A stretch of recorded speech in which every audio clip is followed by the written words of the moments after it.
Schizophrenia. This is one of the most misunderstood conditions in all of mental health, and almost everything popular culture has taught you about it is wrong. Schizophrenia is not a split personality. It is not violence. It is not something that makes a person dangerous or unrecognizable. What it actually is a disorder where the brain loses its grip on what is real and what isn't in ways that are as distressing and disorienting for the person experiencing it as they sound. Hallucinations are common, hearing voices being the most frequent, voices that are as clear and present as any real sound, often critical, sometimes commanding, impossible to simply ignore or switch off. Delusions are also central, unshakable beliefs that have no basis in reality but feel, to the person holding them, more certain than anything else in their life. On top of that, motivation flattens, emotions become difficult to express, and cognitive function, memory, concentration, organizing thoughts, takes a significant hit. Schizophrenia typically emerges in late adolescence or early adulthood, often without warning in people whose lives up to that point gave no obvious indication of what was coming. It affects roughly 1% of the global population, which sounds small until you do the arithmetic and realize that is 80 million people. It is manageable with the right medication and support. It is not a life sentence of chaos, and the person experiencing it is far more likely to be a victim of harm than a cause of it, a fact that gets quietly buried every time a headline decides otherwise. Attention Deficit Hyperactivity Disorder. ADHD has spent decades being misrepresented as a childhood behavior problem, something energetic boys grow out of, or a convenient label for kids who won't sit still. The reality is considerably more complex and considerably more interesting. ADHD is a neurodevelopmental condition affecting the brain's executive function, the set of cognitive processes that handle planning, focus, impulse control, working memory, and the regulation of attention. The attention part is where the name misleads, because people with ADHD do not have a deficit of attention. They have a dysregulation of it. They can hyper-focus on something genuinely interesting for hours without noticing time passing, and they can be completely unable to direct attention towards something important, but unstimulating no matter how much they want to or how hard they try. The gap between wanting to do something and being able to initiate it is one of the most frustrating and least discussed aspects of the condition. ADHD does not disappear at 18. Roughly 60% of children with ADHD carry it into adulthood, and where it often looks less like running around a classroom and more like chronic disorganization, missed deadlines, relationship difficulties, and a persistent private sense of not living up to potential that nobody on the outside can quite account for, it is also significantly underdiagnosed in women and girls, whose presentations tend toward inattentiveness rather than hyperactivity, and who have often spent years developing coping strategies that mask the condition entirely until the demands of adult life outpace the coping strategies and everything quietly falls apart. Post traumatic stress disorder. PTSD has a reputation as a condition that belongs to soldiers, and while combat is absolutely one of its causes, the reality is that PTSD can develop in anyone who has experienced or witnessed an event that overwhelmed their capacity to process it. Road accidents, childhood abuse, sexual assault, medical emergencies, natural disasters, witnessing violence. The list of potential triggers is as wide as the list of things that can go catastrophically wrong in a human life. What happens in PTSD is that the brain's threat detection system, the part designed to keep you alive in dangerous situations, gets stuck in the on position long after the danger has passed. Flashbacks arrive without warning, dragging the person back into the experience with a vividness that is not a memory, so much as a reliving. Nightmares disrupt sleep so consistently that exhaustion becomes a baseline. Hypervigilance, a constant, exhausting state of being alert for threats that aren't there, makes ordinary environments feel dangerous. And avoidance of anything connected to the trauma, however loosely, gradually shrinks the person's world. PTSD is the nervous system doing exactly what it was built to do: protect you from danger, but doing it in a context where the danger's gone and the protection has become the problem. Treatment works.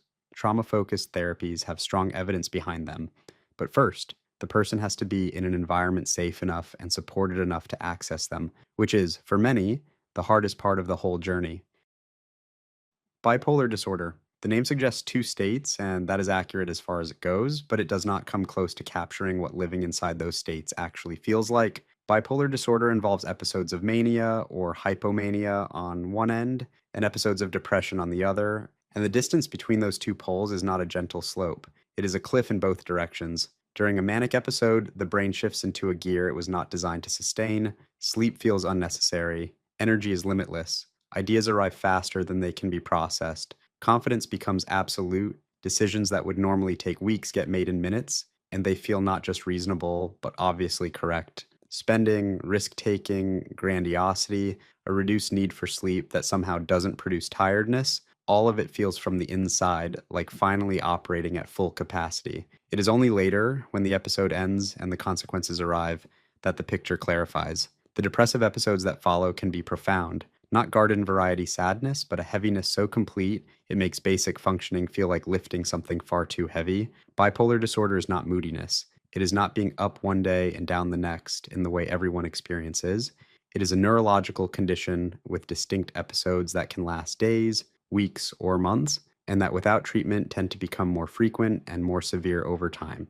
With the right mood stabilizers and support, many people with bipolar disorder live full, stable lives, but finding the right treatment often takes time, patience, and more than a few adjustments. Borderline personality disorder. Few conditions are as frequently mischaracterized, stigmatized, or misunderstood as BPD, and few conditions involve as much genuine suffering as the people carrying it experience daily. At its core, borderline personality disorder is a disorder of emotional regulation. The emotional responses are real, they're intense, and they arrive with a speed and force that bypasses the usual buffers most people have between feeling something and being completely overwhelmed by it. An argument that might cause someone else mild upset can feel, to a person with BPD, like the end of something important and permanent. Relationships become intense because the fear of abandonment, real or perceived, sits at a constant low roar in the background, occasionally surging into something that drives behavior the person themselves may not fully understand or want. Identity feels unstable, shifting depending on who is in the room.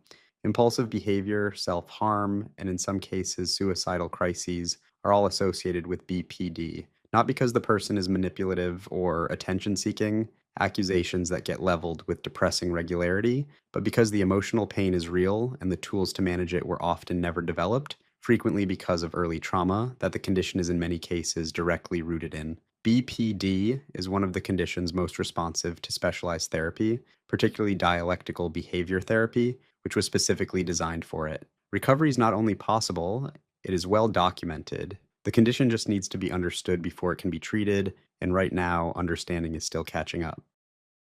Autism spectrum disorder. The word spectrum is doing a lot of work here, and it is worth taking a moment to understand what it actually means. Autism spectrum disorder is not a linear scale from mild to severe, with everyone neatly placed at a point along it. It is a broad, multi-dimensional range of neurological differences that affect how a person processes the world, socially, sensorially, cognitively, in combinations that vary enormously from one person to the next. What tends to be consistent is that autistic people process social information differently, reading unspoken cues, navigating the unwritten rules of conversation, understanding why people say things they don't mean and mean things they don't say. These are not intuitive in the way they are for neurotypical people.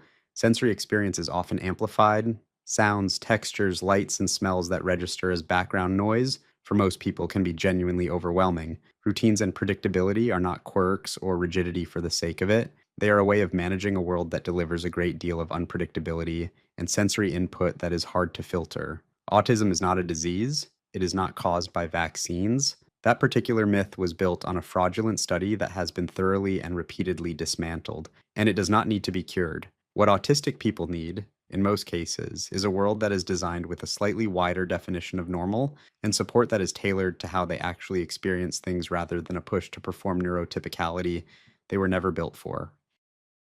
Generalized anxiety disorder. Everyone worries. That is important to say up front because one of the more unhelpful things that happens around GAD is the well meaning but deeply frustrating suggestion that the person just needs to worry less. Generalized anxiety disorder is not regular worry turned up slightly. It is a condition where the brain's threat assessment system runs continuously, producing anxiety that is persistent, excessive, difficult to control, and attached to virtually everything. Not one specific fear, not one identifiable trigger. Everything. Health, relationships, work, finances, whether that email came across the wrong way, whether the future holds something catastrophic that hasn't announced itself yet. The physical symptoms are real and relentless: muscle tension, headaches, fatigue, sleep disruption, a stomach that seems to be permanently preparing for an emergency that never quite arrives. The exhaustion that comes from a brain that never fully stands down is one of the most underappreciated aspects of the condition.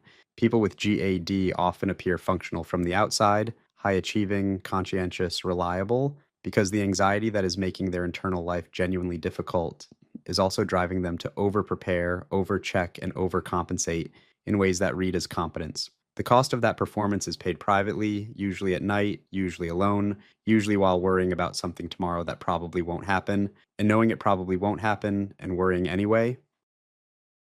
Dysthymia.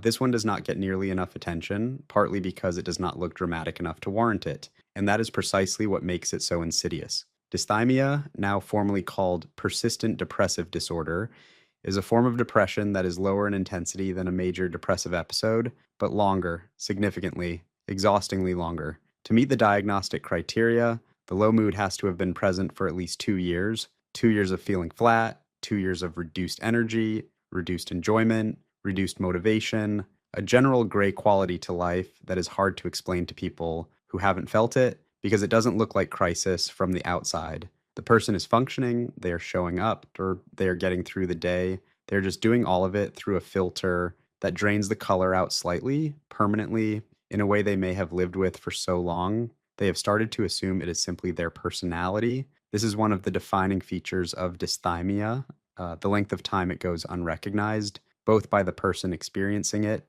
and by the people around them. It is not dramatic enough to trigger concern. It is just someone who seems a little flat, a little tired, a little less enthusiastic than they might be year after year after year until someone finally asks the right question and a picture that has been hiding in plain sight suddenly becomes very clear. Antisocial personality disorder. This is one of the most loaded diagnoses in mental health, partly because of how it gets portrayed: the cold, calculating, charming predator of crime documentaries and psychological thrillers. The reality is both more complex and more varied than that portrayal suggests. Antisocial personality disorder is characterized by a persistent pattern of disregarding and violating the rights of others, deceitfulness, impulsivity, repeated rule breaking, a lack of remorse for the impact of behavior on other people, and a consistent irresponsibility that cuts across relationships, work, and social obligations. It sits within a cluster of personality disorders and has significant overlap with what used to be called psychopathy and sociopathy, terms that have fallen out of formal diagnostic use but remain very much alive in public conversation. What is important to understand is that antisocial personality disorder exists on a spectrum. Not everyone diagnosed with it is dangerous, manipulative, or without any capacity for connection. The condition is strongly associated with childhood trauma, neglect, and adverse early environments, which complicates the moral framing that tends to follow it everywhere. It is also one of the harder personality disorders to treat, partly because the condition itself reduces the motivation to engage with treatment, and partly because the therapeutic relationship, built on trust and vulnerability, runs directly counter to the psychological defenses the condition produces. Obsessive compulsive disorder. OCD has been thoroughly colonized by casual language. People describe themselves as a little OCD because they like their desk tidy or their books alphabetized. And while that is not meant maliciously, it has created a widespread impression of OCD as a quirky preference for order, charming, manageable, maybe even useful. The actual condition is none of those things.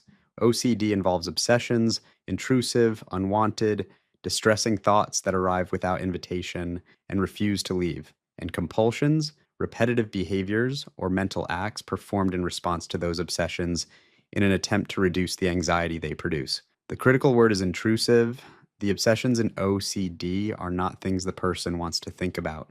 They are often the exact opposite of the person's values and desires. Thoughts about harm, contamination, religion, sexuality, symmetry, that produce intense distress precisely because they feel so wrong and so out of control. The compulsions provide temporary relief, which is what makes them so hard to resist and what makes the cycle so self-reinforcing. Performing the compulsion reduces anxiety briefly, reinforces the idea that the compulsion was necessary, and ensures the obsession returns, louder and sooner. OCD can consume hours of a person's day, interfere profoundly with relationships and work, and produce a level of private suffering that is almost entirely invisible to the people around them. It responds well to a specific form of cognitive behavioral therapy called exposure and response prevention, which is as uncomfortable as it sounds and as effective as anything in the treatment toolkit. Body dysmorphic disorder. Imagine looking in the mirror and seeing something that everyone else around you genuinely cannot see. Not a slight insecurity, not a bad angle, a defect so prominent and so distressing that it organizes your entire day around managing, hiding, or fixating on it. That is the experience of body dysmorphic disorder, a condition where the mind becomes locked onto a perceived flaw in appearance, real or imagined, and processes it with an intensity so disproportionate to reality that it begins to erode functioning entirely.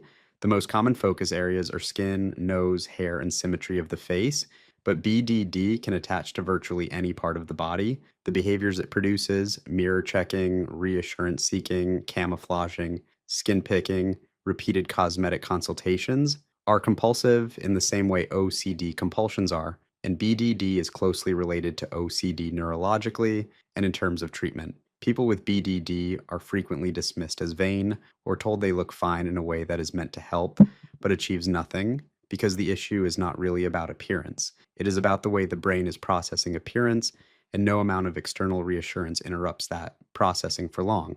BDD is associated with high rates of depression, social isolation, and in serious cases, surgical procedures that do not resolve the distress because the problem was never in the feature being operated on. It is underdiagnosed, frequently misunderstood, and carries one of the highest rates of suicidal ideation of any mental health condition, numbers that sit in sharp contrast to how rarely it is taken seriously. Anorexia nervosa. Anorexia has the highest mortality rate of any mental health condition, a fact that deserves to sit at the front of any conversation about it, rather than buried at the end. It is characterized by severe restriction of food intake, an intense fear of weight gain, and a distorted perception of body size and shape that persists regardless of how much weight has been lost or how serious the medical consequences have become.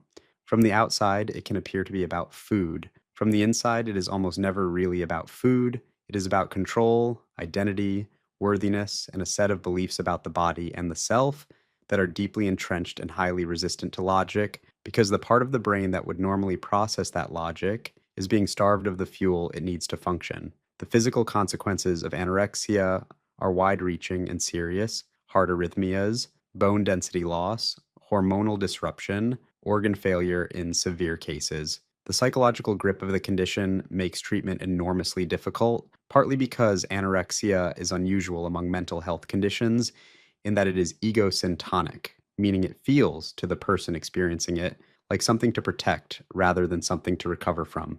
That is not a character flaw. It is the nature of the illness. Treatment is long, non-linear, and requires specialist input across both physical and psychological dimensions. Recovery is possible. People do recover fully, but it requires a level of sustained, specialist, compassionate support that is not available to nearly enough people who need it, and that gap quietly and consistently costs lives. Thank you for watching. If you like this video, do subscribe to my channel. See you next time.